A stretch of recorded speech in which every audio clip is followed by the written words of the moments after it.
Okay, another great drill for connection, for those of you who are trouble disconnecting, i.e. swinging your arms across your chest, across midline like so, is to do it wrong, to do the flaw, pulling the arm across the chest, arm slapping, whatever you want to call it, on purpose. Now people ask me all the time, why would I want to do my flaw on purpose? It'll make it stronger. And the answer is no, it won't. Once you reach the point of maximum threshold, it's just a dominant habit. You could do it a million more times, it's not going to make it stronger, right? So, and when you're doing it consciously on purpose, it actually weakens the spell of the subconscious mind-generated behavior. So when you can actually fire the muscles on purpose that you're firing involuntarily in a fraction of a second during release, but do it on purpose as a drill and feel the muscles that are fired, the bad muscles firing the wrong way, that's how you weaken the spell. And so you make the unconscious conscious. And so that's what this first drill is. Joe will demonstrate.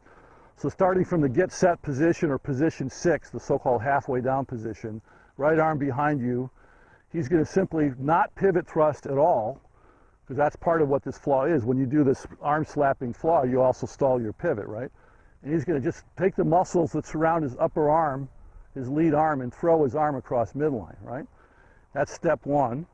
Here's step 2. You're going to provide some resistance, and now he's going to try to make it continuous, not just a quick, short, but a continuous pressure on my hand with his eyes closed in field channel to sense the wrong muscles now being massively activating for a much longer period of time.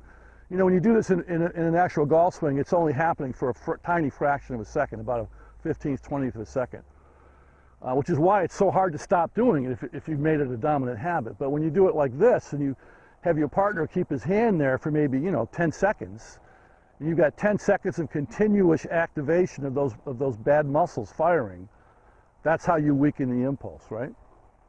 Now, especially if you add the third stage of the drill, which is to do it right with a huge exaggerated intention, which is to grab your upper arm and exaggerate your connection pressure this way and kind of that way, that way combined.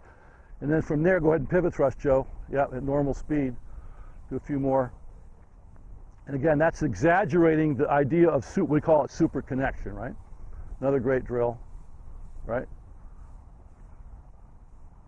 And I could put my hand there for this too to give him some resistance. Go ahead. Yeah. Start over. Go. Yeah. Start over. Go.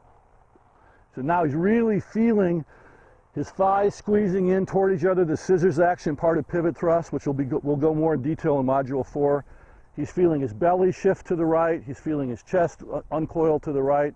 He's feeling his spine tilt, to the left. He's tilting, he's rotating left with his chest, left with his belly, left with his hips, while he's tilting his spine to the right that way, all at the same time. Show him that, Joe. Kind of do like a half speed. Yeah. And that's pivot thrust. And so when you provide the isometric, the resistance here, you can feel how the upper arm and the chest are moving at the same RPM speed, which is what you want, right? So